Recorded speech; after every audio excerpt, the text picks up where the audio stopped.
Can a building be an answer to local conditions and global imperatives? Can it be informed by the vernacular and yet be energy efficient? Today, many aim to create buildings that look progressive or evoke affluence. In the developing world, this often means importing styles or solutions from developed countries. But is this approach culturally appropriate? Does it end up consuming excessive resources?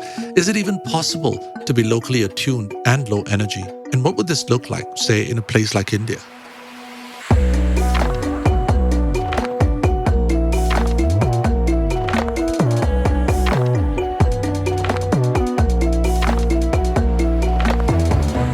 Welcome to Ecogradia, where we meet experts and practitioners at the front lines of sustainable architecture and urbanism. My name is Nirmal Krishnani. I'm a sustainable design strategist, author, and educator based in Singapore. My guests today are Manit and Sonali Rastogi, the power couple behind Morphogenesis, a design firm based in New Delhi, India. Their work is foremost rooted in the idea of place, climate, culture, history. These are the starting points. To this mix, they add questions of comfort, efficiency, affordability. What emerges from this process are projects that they call an architecture of almost somewhere. There is here an unmistakable modernist vocabulary, orthogonal forms, expressive use of materials, but beneath are ideas inspired by the vernacular and the social, all of which fits neatly into their vision of what sustainability means to India. What interests me is how Manit and Sonali scale solutions from small institutional buildings to one of the world's largest office building with over 70,000 occupants. Now, scalability is a challenge everywhere. This is what makes the work of Morphogenesis truly relevant, far beyond the borders of India. If you're unfamiliar with the projects discussed or would like to know more about some of the ideas discussed in this interview, go to ecogradia.com to view notes, pictures, and links that we have compiled on the episode page. This first season of Ecogradia is sponsored by the Wholesome Foundation for Sustainable Construction. The foundation was created in 2003 to empower a community of future makers through the transfer of ideas, knowledge, and real-world solutions. Next year, we'll see the start of a new cycle of the Wholesome Awards, which is the most significant prize for sustainable construction in the world today. Go to wholesomefoundation.org to find out more. Manit, Sonali, welcome. Glad to have you on. Manit, I'd like to start with you, if you don't mind. Where are you from? What led you to architecture? My parents moved to Africa when I was one. And that's where I grew up. I grew up on the west coast of Africa, traveling every 2 years, shifting places, moving schools, all the way till I completed my O levels. And so I went to schools with in villages, which where you carried your own chair, and did craft for 2 years. And I went to some international schools, which so I had a very, very mixed upbringing in that sense. And finally ended up in a boarding school in England, Marlborough, where I completed my A levels, and then I took a year out. So I came to India, and on my year out, and didn't know anyone. Have not been grown up in the country. So I joined architecture. It was the sort of the last entrance examination available, and I thought a year in architecture school, and then I'll head back. And I ended up staying, and I met Sonali. Of course, there was immense dislike because we were two very different people. Actually, poles apart. She was a quintessential architect student, deeply immersed in in the works of Laurie Baker and generally in the architectural discourse, while I was sort of passing a year and having fun. So that's where it began. But like all good things, she realized that. She's found a gem in me. So that's where it sort of got together and we moved on. What about you, Sonali? What was your backstory? So I was born into a family of architects. And I think perhaps what was really unique was that my mother worked for the cottage industries as interior designer. So she went out to work every day. When I was born, my father opened his architecture studio in a very small house that we had. So we basically had a room inside a studio. The room was a house, studio was where action happened. So I kind of grew up in an architect studio. All day I was there, even before I went to school. So when I say that even before I knew how to walk, I knew that was my place. So really a completely immersive childhood in architecture led to the choice of architecture as a profession. And then Manit has told you how we met at the School of Planning and Architecture in New Delhi. Right. So I know that you both are partners, not only professionally, but also in life. So at what point did the partnership in life begin? I mean, Hard. Casting aside the initial dislike. I would probably say towards the end of undergrad school, to fourth year, fifth year, maybe. And then you went on to do postgraduate together, did you not? So I was inspired by the urban design studio done at the School of Planning and Architecture. I decided to study housing and urbanism under George Fury at the Architectural Association. And then whilst I was doing that, a new program called DRL was introduced by Jeffrey Kipnis to the AA. And it attracted me immensely. And I attended, whilst doing housing and urbanism, I attended quite a few sessions of that program. And then soon I found myself doing that program as well. So therefore, I did two masters back to back. One was housing and urbanism, and one is DRL, Design Research Lab, which is how it is termed now. At that point, it had a different name. It was Architectural Association Graduate Design Group. Very complicated mouthful name. But it's the DRL now. And Manit, what were you doing in the meantime? Well, so I'm going to backtrack a little bit.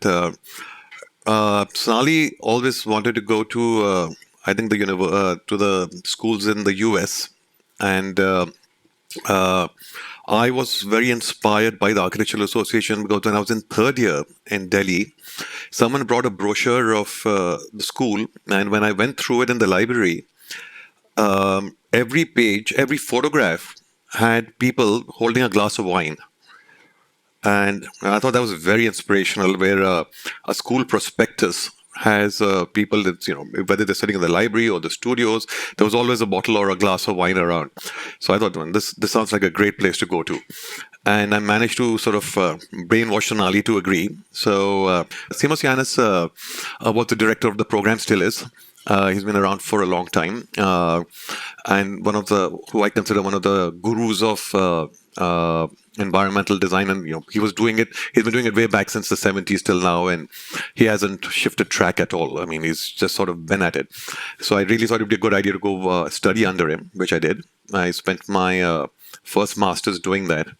And whilst I was doing that, I got very excited by another professor at the school, John Fraser, who had been doing a lot of work around genetic algorithms, artificial life, artificial intelligence, neural networks, cellular automata, essentially finding algorithms to mimic nature, and how does nature build, and why does nature provide everything that we search for as architects: diversity, adaptability, sustainability, interactivity. I mean, it was the best model that one could emulate. So, and he was doing it using computational tools. So, but he was teaching in the diploma school, in the undergraduate school.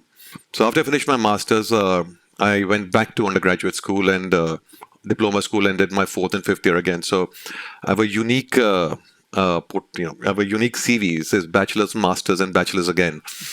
But yeah, so that's what I was doing there. That was very prescient, though, wasn't it? I mean, the conversation of sustainability kind of stemming from this idea that we have to somehow learn from nature, and that we have to mimic nature. We have to kind of understand the processes of nature, and whether we do that intuitively or whether we do that through algorithms and computationally.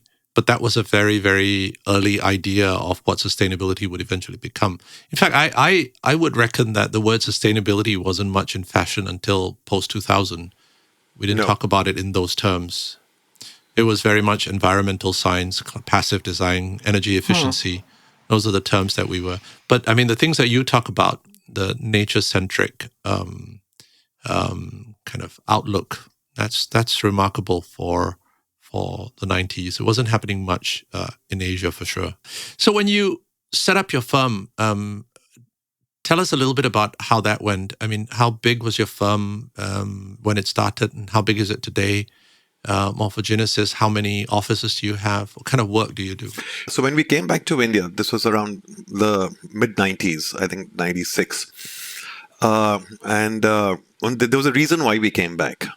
And the reason why we came back was, while we were at the Architectural Association, there was the Architectural Association is more like a club. There's a lot of discourse. There's a lot of lectures by people traveling through London, and they come and talk at the school. It's a very intense environment. And we saw a lot of work being done by architects from all over the world.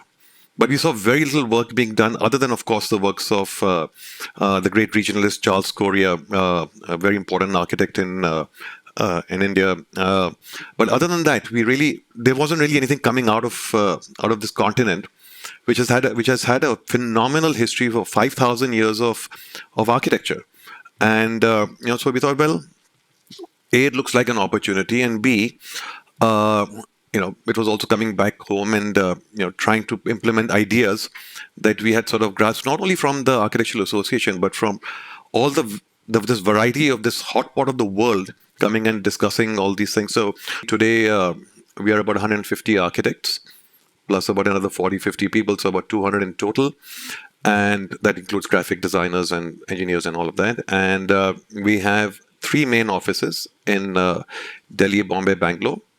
All are primary offices. And then we have 2 or 3 smaller offices, but those are more project-based. So we have one in Pune, we have one in Chennai, we have one in Surat. So I want to read a quote from you, Manit, in which you talk about the mission of your firm. You say that Morphogenesis was bridging 2 cultures, the local and the global, and reinforcing the idea of an architecture of almost somewhere. I love that phrase. Let's first talk about this idea of an architecture of almost somewhere. Why almost? Why not just somewhere? So I'm going to just sort of drop back a little bit and then answer that question. So this goes back to one of the biggest influences, or rather, I think, in my opinion, the biggest influence on modernity in India came from Chandigarh. Because at the time when Corbusier was building Chandigarh, a lot of the architects that we talk about in India went there and did their apprenticeship or worked there, and that was a real influence. But the real point about that was that Nehru, the first Indian Prime Minister after independence, had commissioned Corbusier to build this city in a reaction to having lost Lahore, which was the real jewel in the crown, to Pakistan. And at the same time, he was trying to put together the Republic of India by trying to get all the states to align, because they could accede to either Pakistan or India. So he was fighting this sort of huge battle of trying to make this entity called India, which did not exist before 1947.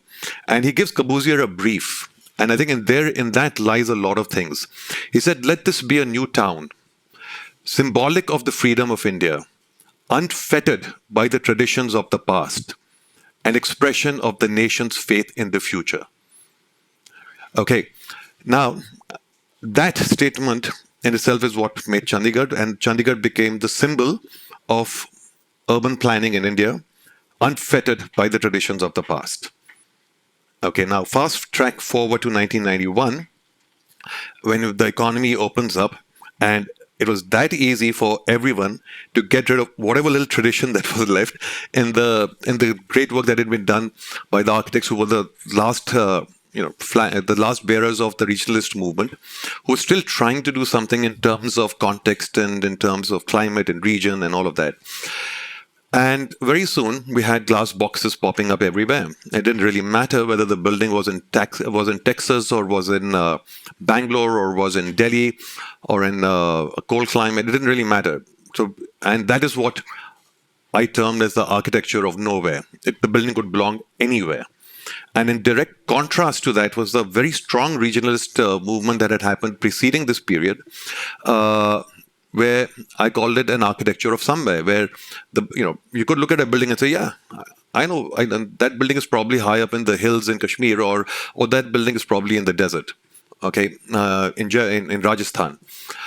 And what we began to see is that in the divide between these two extremities, one where form was following finance in this sort of globalist agenda, and the other of the regionalist response to local conditions, local climate, local context, we found that we have to tread a middle path. And that's where it came from, the architecture of almost somewhere, an architecture that does draw from the local environment, yet it suffices the needs of the global context.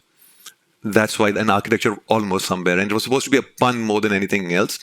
Yeah. But because people would bracket you. They say, you're either a regionalist or a modernist. And we said, no, there is, there are these this sort of middle path. But I mean, I love the ambiguity. By the way, I think it was tactically and strategically very interesting to position yourself between two big ideas that was so dominant at the time. Sonali, I'm just wondering, how did that ambiguity translate to a choice of projects or an approach to design? When you guys were sitting down at the drawing board, what did that mean? For me, like Manit had well-formed ideas that he needs to, his career needs to make an impact from the perspective of sustainability. For me, the journey from wanting to be an architect to becoming an architect it was more of an experiential journey rather than one where I was making impact. So I grew up very much influenced and inspired by the regionalists of the time. And then DRL happened to me, which is Jeff Kipnis and Ben Van Berkel and Sanford Quinter and Peter Eisenman. I mean, these were all people who were in and around the studio, Rem Koolhaas. And a completely different and the approach to architecture where each of these tutors were all completely different from each other. So this was at the AA. This was at the AA, and they were all there all at the same time, right? So just at the start of the new program with the Big Bang. And so I think the thought process that I had come there with, and then what I was exposed to, itself became the ground for me to develop something which is kind of naturally became my own way. Because I was in between two things which were almost a dichotomy of the way architecture is approached. So I think somewhere my passion and love for looking at the context, looking at the materiality, looking at local resources comes from my early education and inspiration. But looking at, say, the problem solving of the task at hand, is something where I'm able to approach it more from more analytical perspective rather than a visual perspective. I don't know if I'm being very clear about that, but it's in my head. The regionalist architecture always had a certain associated visual, whereas in a very analytical approach to what needs to be done to solve a particular design problem at hand, I almost start blank now, without a preconception. And I think that comes from the marriage of the two major influences in my life. That's really interesting. I'm trying to relate some of what you and Manit have said to one of my favorite projects, I have to say, of Morphogenesis, the Pearl Academy of Fashion, which was featured in my book a few years ago. This was completed in 2008. I'm just going to quickly summarize it and talk about the ambiguities of this project. So it's in the hot, dry climate of Rajasthan on the outskirts of Jaipur. 3 levels, 2 are elevated with teaching spaces. 1 is sunken, semi-sunken with a community space. But when you encounter this building, you're struck by the kind of precision of its geometry, this kind of orthogonal shape, this pristine rectangle that is kind of wrapped in the second skin of sunshades. And that when you look in that rectangle, there are these air wells, these curvilinear air wells that bring light down to the basement level. And in the basement, there is this shallow pond for evaporative cooling, as is consistent with the climate. And throughout, there is very high level of reliance on natural ventilation and daylighting. Now, I'm trying to see this against what both of you are saying, because obviously it was a synthesis of both thought processes, yeah? And I'm wondering what Pearl Academy had to say for its time or for that moment in Morphogenesis trajectory. I'm speculating here that some of the environmentalism of Manit kind of crept into the conversation. I mean, there was also, by the way, the green building movement was coming up. So now we have numbers that you are able to attach to buildings. We know that the Pearl Academy of Fashion consumed 24.7 kilowatt hours per meter square per year, and that it had certain targets for water. But then it also had this kind of kind of a pragmatic, ground-up kind of logic, which was about, well, if I'm going to make all these sunshades, how am I going to make them with local labor? There is a kind of a logic to how it comes about. So can you talk a little bit about this project? It was literally the first Morphogenesis project to kind of go viral, if you could say that, back then, isn't it? I mean, what did it represent of all the things that you were trying to do? Start with you, Sonali. I think you absolutely, Nirmal, said it right, that it is a combination of perhaps all that has today become basic understanding of sustainability at Morphogenesis. But at that time, it brought in sustainability, everything from subterranean, sunken architecture, local references from context, understanding of local architecture in such a way that almost to be able to synthesize it sort of outside of the aesthetic. To say that this is Rajasthani architecture, but not Rajasthani architecture as identified by people. But it is truly Rajasthani architecture. It's got baulis, it's got the insulation techniques, it's got the cementitious jalis. Could you elaborate on, the words bauli and jalis, what are they? So Bauli, yes. So Bauli is in Rajasthan and Gujarat, which are the western, very hot and dry climate of India. And there, to store water, it's stored in a subterranean way, and it's kind of a reverse pyramid into the ground. And then, so water gets stored in that, and the steps around that become community space. So it's actually not just water storage, it's also community space. And when it's very warm, people come and hang around there. And so even today, actually, there's a movement now to unearth and revive some of the old baulis. And there is a very nice one done in Jodhpur recently. And these, when we were studying history of Indian architecture, while most of these were not visible to be seen, but they're very, very romantic notion in our head, beautiful stepped sections, steps going both ways, horizontally and going deep, people collecting around that, community spaces, engagement spaces. So a lot of those ideas inspired us to think about how students would act in this place, which is hot, dry, in the same region. Building is not air conditioned or barely air conditioned to some of the teachers' rooms. So just not just the architecture, how it should look like, but how people behaved in that architecture. And that inspired us. Yeah, and then in terms of, you talked about the pristine rectilinear form. I think that comes from the more analytical approach of where Manit did a lot of solar path studies, and then we looked at this. We started with almost like carving out cheese. Started with this block. And then we started carving out based on different sun path diagrams and what is shading and what is not shading. We talked about, we need to recreate this second skin, but as we all know, second skins are expensive. And so then we looked around that, yes, there are always these palaces for inspiration, but what else? And we actually found these people who sell cementitious, sort of these perforated panels, which are cementitious and cast in situ in molds. And normally they're used as boundary wall extensions, on top of which people grow creepers and hide them. So we actually use that element, but which serves the same purpose as in traditional architecture, the stone-carved fenestrations used to do.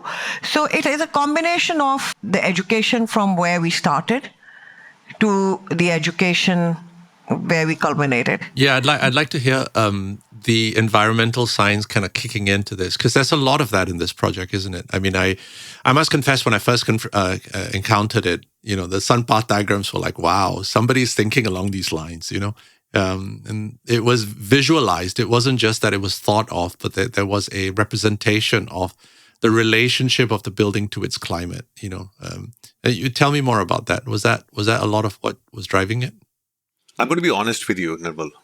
Okay, that is not where we began on this project. Where we began on this project was the client coming and telling us that he had a budget, and that budget in today's terms would be like $20 per square foot for construction, which would take care of everything. And because it's on the outskirts of Jaipur and power supply is intermittent, so we'd have to have our own diesel generating sets to generate power, and we'd have to draw water from the ground because there was no adequate water supply. And he wanted air conditioning because that is how he would be able to market it to attract students to outside of Jaipur, uh, and uh, and he wanted it all done in this price. And he said that I have a cap from the state government that I can't charge more than $1,000 a year per student. So that's the business plan. And what can you do? And he said, can't be done. I said, you can't have you can't have an air-conditioned building with power backup and everything else thrown into it at that kind of price. It was unheard of. I said, well, that's it. It's then no project because it's not a charity project. It's a business, and that's where we began. So we asked him that are you really interested in the air conditioning, or are you really interested in the fact that students would be cool and they don't really need to know that there is no air conditioning? And he said, that's fine. I said, as long as you can give me air conditioned, I'm okay. Okay, I don't really need the big boxes of air conditioning. So I said, fine, and that's where it all began. So the Pearl Academy of Fashion did not begin with an attempt to save the planet or make it green or make it sustainable. It actually set about to solve a problem that that's the cost of construction that the entire institutional market of India at that time could afford, and that was it. And so we said, well, let's see what we can do. So we did the climatic research. We know Jaipur could go up to 48, 49 degrees Celsius in peak summer. We know it could drop to virtually zero in peak winters. So that's where this combination of ideas. We said we need to be able to cool this building from within, and that entire underbelly, the stepwell, the Bauli, is with its evaporative cooling through the internal courtyards was designed to do that. And the idea of the perfect rectangle was to just minimize exposed surface area. I like the pragmatism with which you're framing this, and it makes me wonder if you were doing Pearl Academy today. I think uh, 15 years on from, was it 14 years on, budgets are a little better. Expectations have changed. The average consumer really does expect air conditioning, not a make-believe climate control system. So I'm wondering, if you had to do Pearl Academy today, would it be harder? What would you do differently? So I'll take that. We finished the British school in Delhi, and the tagline of the school is it's a British education with an Indian soul. Yes, it would be. Okay, and contrary to public belief that British schools must be having a lot of money, but again we got a very low budget to build a school, and we used. Of course, we couldn't say no air conditioning, but again, convince them to think about air conditioning in a reasonable way, where you don't have to be at 22 degrees plus minus one, or you can be at 28, you can use fans, augment it. You can walk in shaded corridors. You can design the buildings so that they cross shade each other. You can still have courtyard existence. You can still have benefits of subterranean Bauli type architectural features, and I think we've achieved a lot in a school with classrooms which are air conditioned, but air conditioned to achieve 28 degrees. So Pearl Academy of Fashion was the turning point for us. It proved that you could make a highly sustainable building. Of course, there were no rating systems at the time, but you could make a highly sustainable building, and you could make it highly affordable, and you could make it comfortable as long as you worked with an adaptive thermal comfort band. What Sonali is talking about with the British school, and or with any other project that we do right now. So Nirmal, our philosophy has not changed from what we demonstrated at Pearl. So we will get a client in today, even if they want to make a large, big commercial complex. They say, "Oh, we saw the Pearl Academy of Fashion building. We really want to do something like that." Now that building is, was 100,000 square feet. These guys are building millions of square feet. Okay, it has to be air conditioned. Okay, or they will not be able to attract tenants or whatever it is. However, the key to it was when we went back and reanalyzed it and analyzed it again. What we managed it with the Pearl Academy of Fashion, was two things. One, we reduced the heat loads tremendously. That was the starting point. We brought the heat loads down to the bare minimum, and then we used alternative methods of cooling. So the first part of the puzzle is to reduce that heat load down in a hot climate to as much as you can. So whether it is the British School or any other project that we do, and whether it's a full combination of passive design and optimization, bring that heat load down as much as you can. Then you're left with a little bit of delta. So let me even backtrack one before that. If it's a large project, the first thing that we do is how do we get the perceptible temperature on the site, the microclimate, to dip by 5 to 7 degrees. From there, we go to the building and say, okay, how do we cut the heat load down by 75%? Okay, then we say, fine, now we are left with this delta that we can't offset. What are the alternative methods that we can use? So is it a combination of maybe some low velocity fans or dry misting or evaporative cooling? And then what we can't offset, we go to ACON. So the idea really is that, yes, you may not be able to eliminate it, but you can reduce it by 80 to 90%.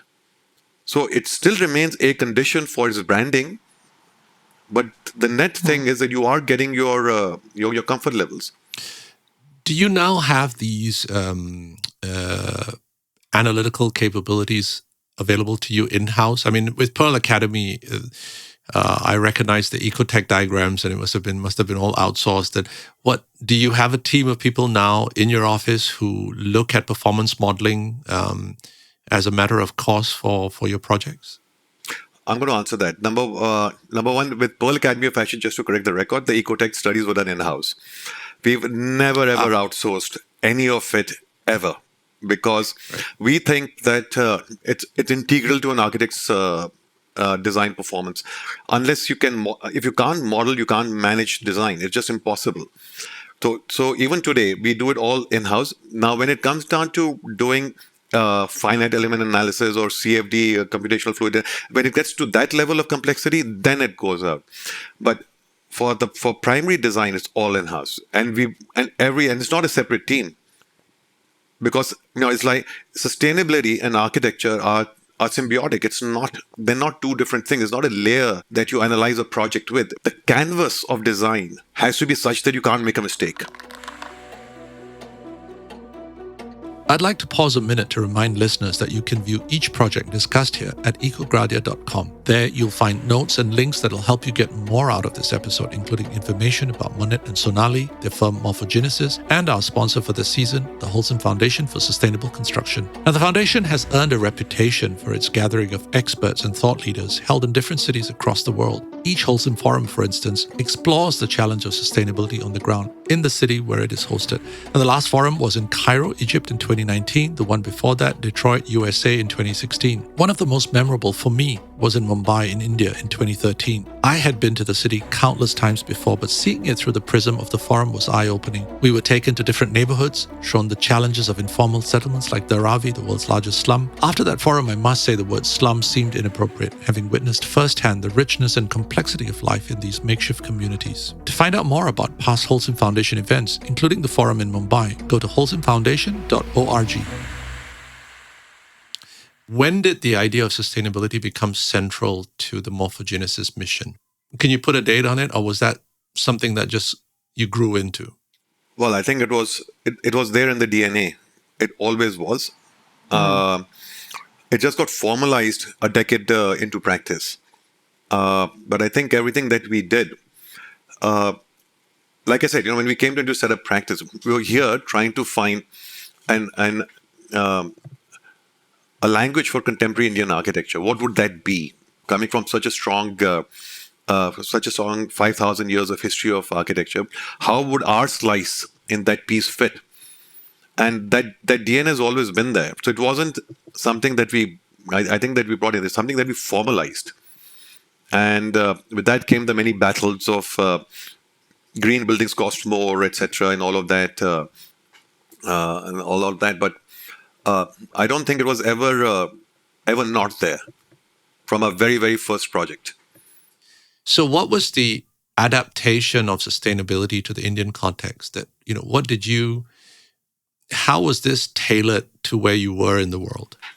Okay, so like we were mentioning, when we began our practice, we made a very conscious decision. Other than all the typologies and that which was for the resilient, we made a very conscious attempt to do projects across all the 5 climatic zones.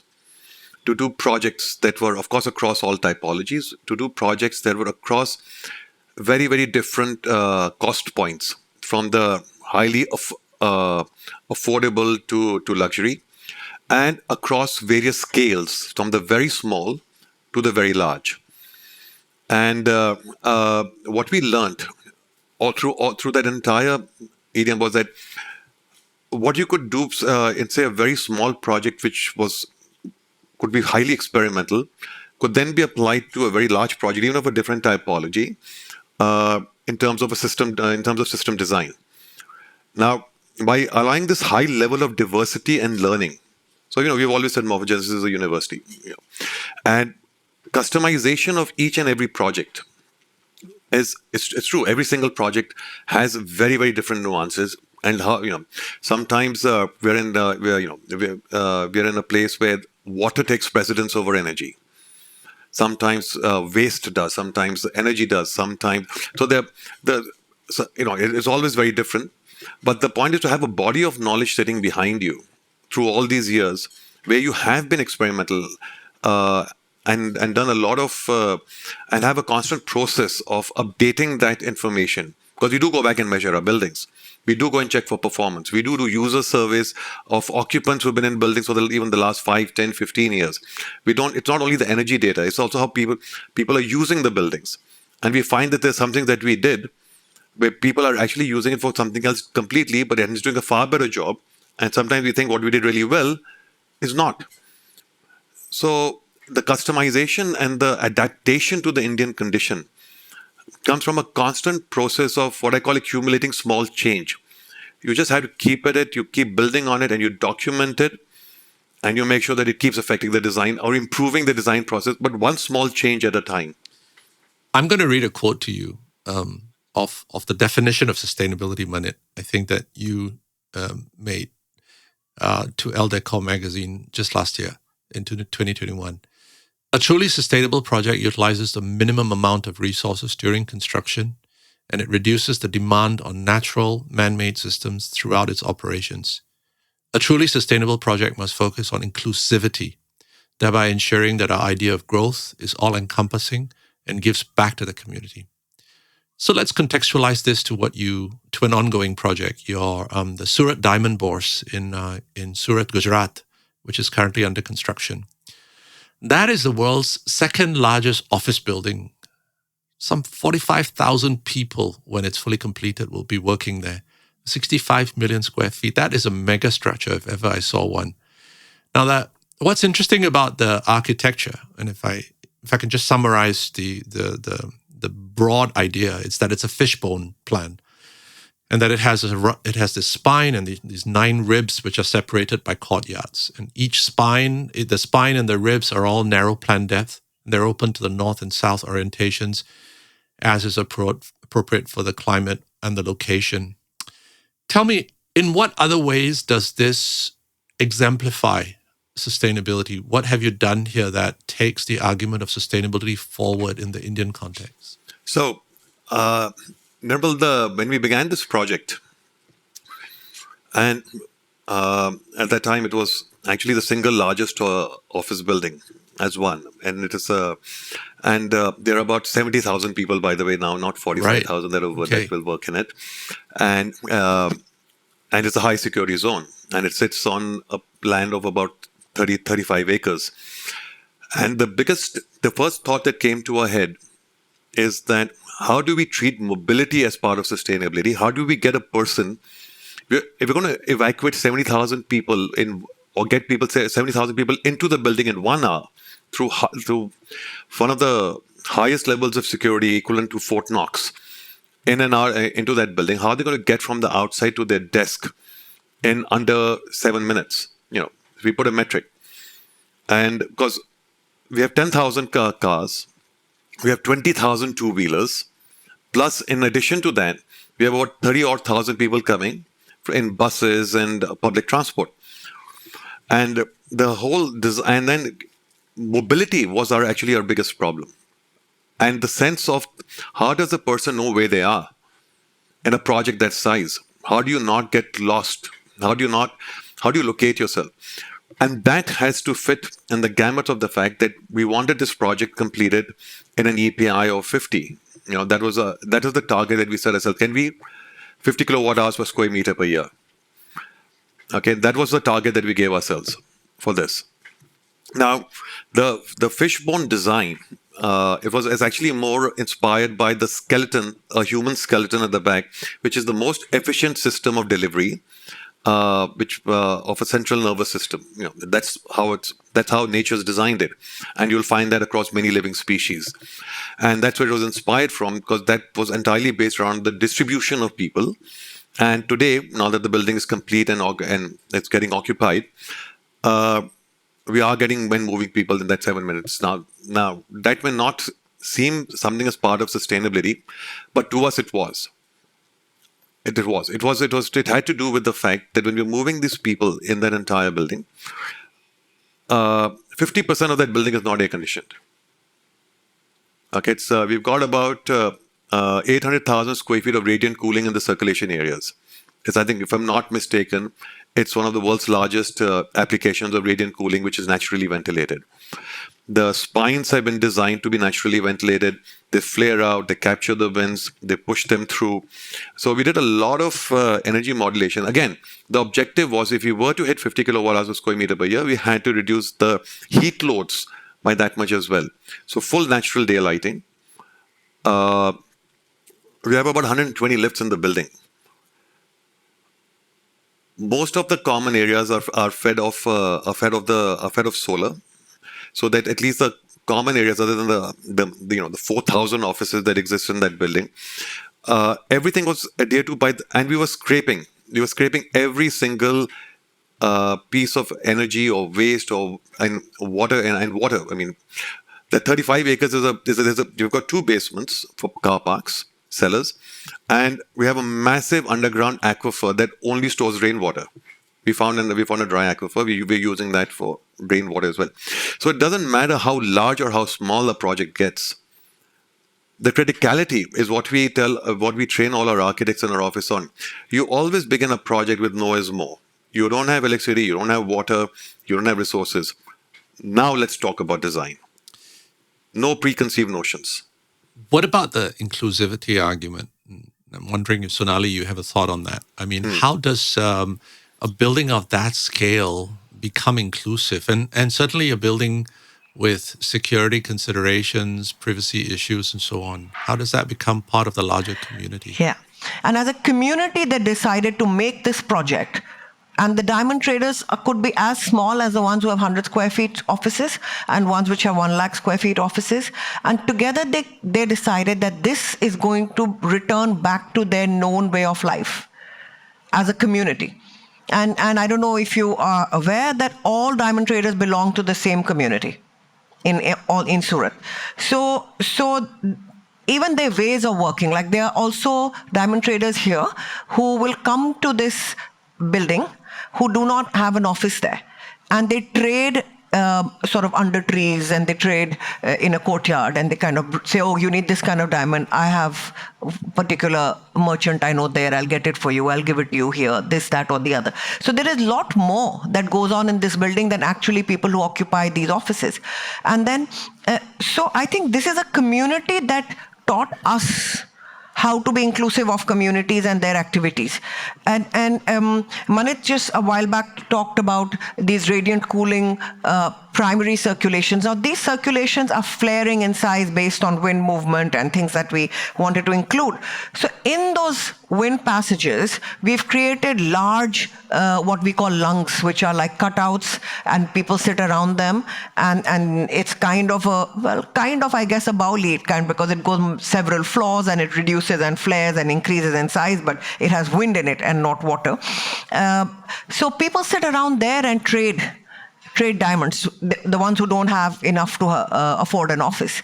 So in this particular project, I think community made itself integral to the building. And we merely learnt, and if at all we've had any impact in the field of architecture by making this building, we were actually included into the life of the client. Project this big, I mean, it's like a small city, a building that big. Did you get an opportunity to look at the community beyond the occupants of the building, meaning the wider community of that area? I mean, is the building in any way generous enough to the neighborhood, to other groups other than the people that use the building? So on two sides. One, in the making of the building. And in the making of the building, and Sonali is absolutely correct, we learned a lot. Why? Because they were very, very clear that the community that was making this building, that everything that would be possible to source from local communities would be sourced from local communities. Now, there is a very nearby this site, there's an area called Morbi. Morbi is one of the largest makers of ceramic tiles and vitrified tiles, and but they're non-branded. They serve the non-branded Indian market. Now we went there. We went to each of the each of the smaller, and none of them had the capacity to be able to supply a project of this size. A, but B, we were also very, very clear with the briefs that we had, and what we really wanted to do is that everything is going to come from here. And so our clients went to Morbi. They took minor stakes in pretty much most of the local production units and made them combine into one larger production unit. And they were the sole supply. That whole community for the last 4 years has pretty much lived off this one project. Now, in addition to that, there have been many other examples like that. The entire facade system, though it appears that the facade would, by and large, have had imported glass, would have had high-performance glass, etc. The contractor, and we worked with them on this along with the facade consultant, we set up a factory at site. A whole production unit was set up at site for manufacturing the facade, all done locally. It's actually an incredible example of the fact that how decentralized manufacturing can actually happen. So that was in the making of the building. Now, fast track forward, as the building moves forward, right? This of course, the building is going to generate huge employment, be that as it may. This building is going to completely transform the areas around it. So what we are now working with, in terms of with the same client, is that if 70,000 people now are going to start working in this and they move, they're going to require families, schools, etc. So schools, hospitals, that whole ecosystem is being built up, and all of this is being done as a cooperative. That's amazing. This is not being done by the government. This is not being done by it. It's entirely being done by this cooperative. So a hospital has already come up. Schools are coming up. So they're designing their life. It's an incredible idea how 70,000 people can do this. And a lot of I'd like to add to it that whatever they couldn't manufacture there, they insisted that the supplier would have to open an agency there and provide employment to other people. Otherwise, they won't buy the product. Excellent. Okay, we come to the closing segment. And I want to ask you, looking back, how much of your journey to this point was by design, by intent? And how much of it was just sheer dumb luck? It's a really hard one to answer, Neville, because there's always an element of luck. However, I always this is what I tell my my teams. The game of luck is played this way. unless you're in the right place at the right time, even luck can't help you. And the example that I give to them is that the purpose of a team, and I give them the example of soccer, is not the ace player who will dribble past for the defenders and go score the goal.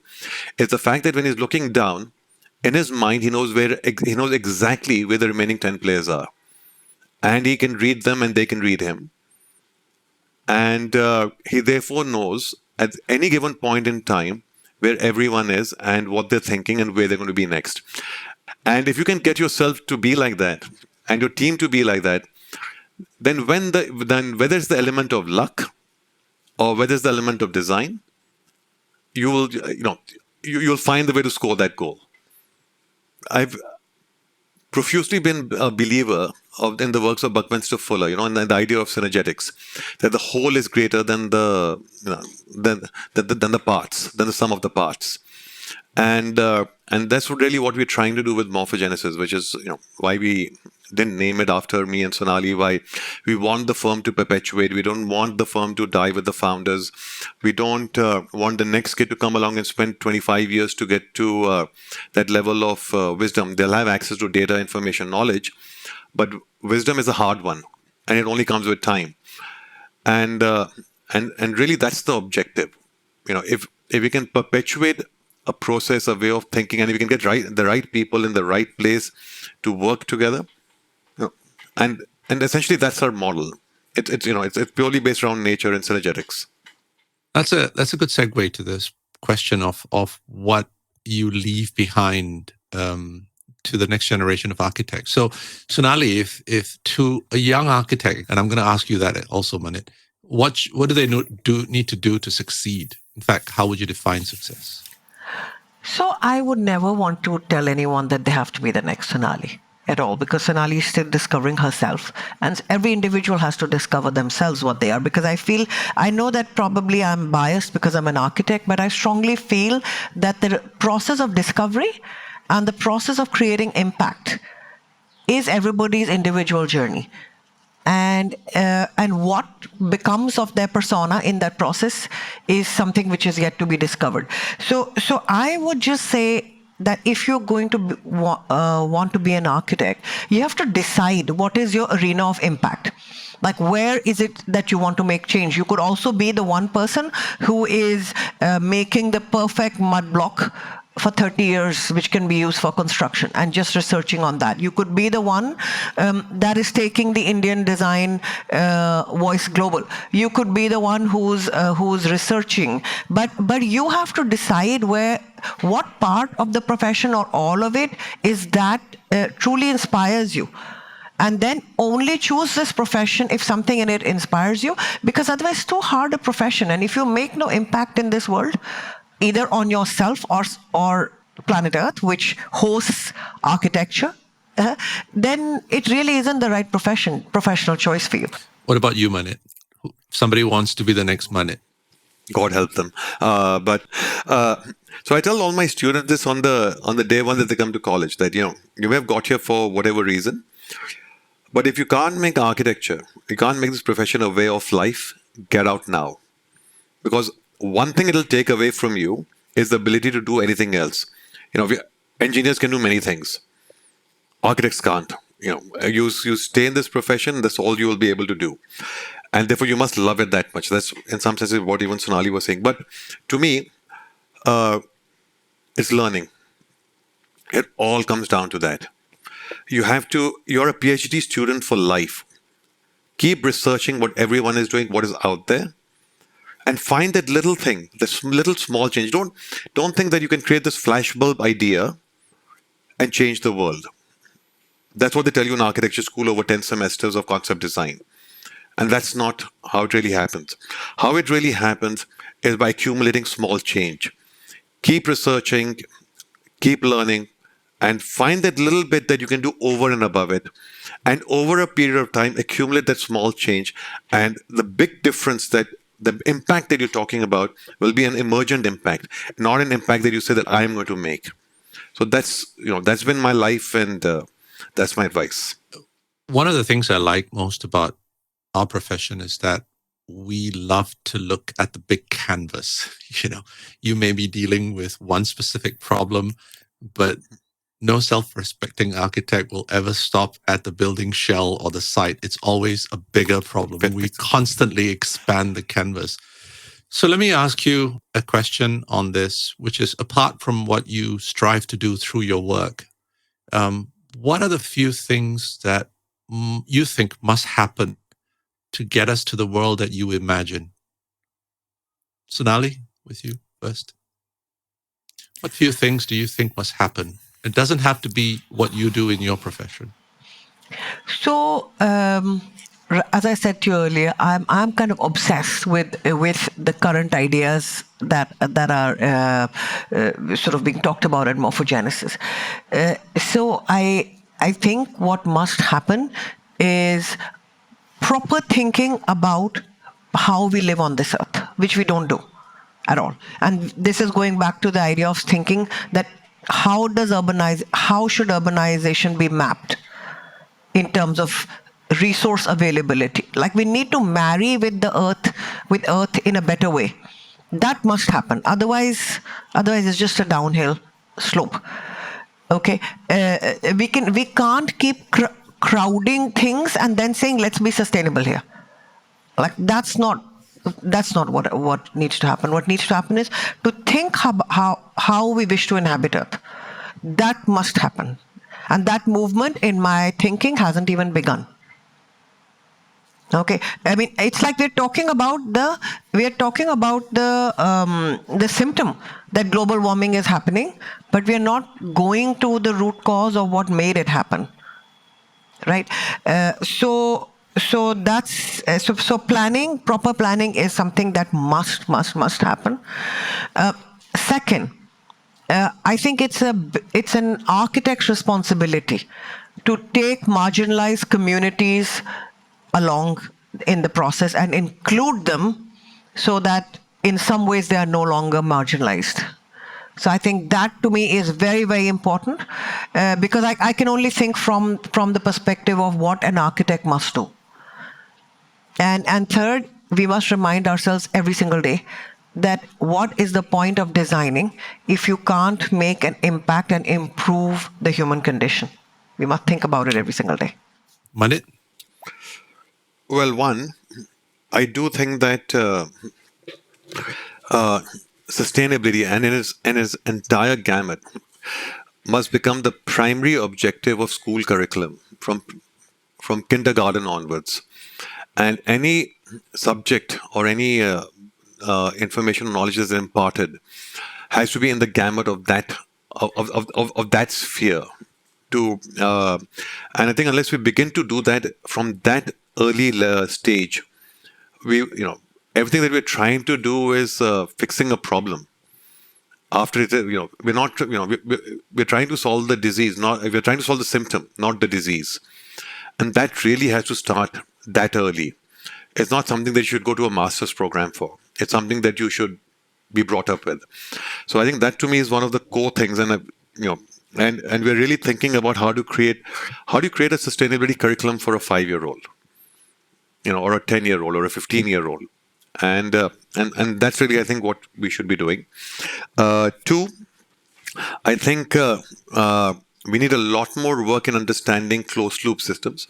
How do cities, rather than individual projects, become off grid? Because right now we have cities and food comes in, waste goes out, water comes in, sewage goes out, energy comes in, pollution. So how do we begin to mandate that cities have to be closed loop, off grid, closed loop? That's because the way the future is going, cities are urbanization just seems to be the way it is. And third, and not the least, is that the financial world needs to stop operating on exponential growth. On the idea of this GDP year-on-year growth, because that's year-on-year consumption. So a time will come in depletion of resources and exponential growth, because you're saying we want to grow 10% year-on-year. That's exponential growth. And there's going to be a point that's going to come when it'll break. And we need to find a method of moving away from exponential to serial growth in line with resources on the planet. So, these are the sort of three areas that I would think that would be the place to focus on. And of course, in all of this, architecture, I think, plays a great role.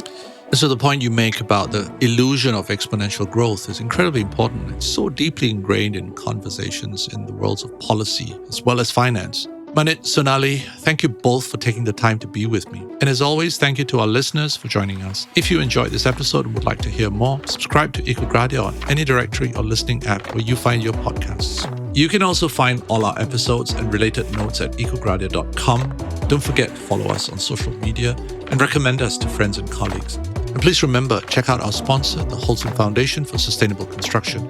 Find out more about the good work that they do at wholesomefoundation.org and look out for the announcement and details of the upcoming 7th cycle of the Wholesome Awards, which is literally around the corner. And finally, thank you to the team who put this episode together. EcoGradia's producer, Maxim Flores, editorial assistants, Anne Matthews and Amelia Dolipala, a sound technician and editor, Kelvin Brown at Phlogiston. Thank you, guys. Until we meet next, this is Nirmal Krishnani signing off in Singapore.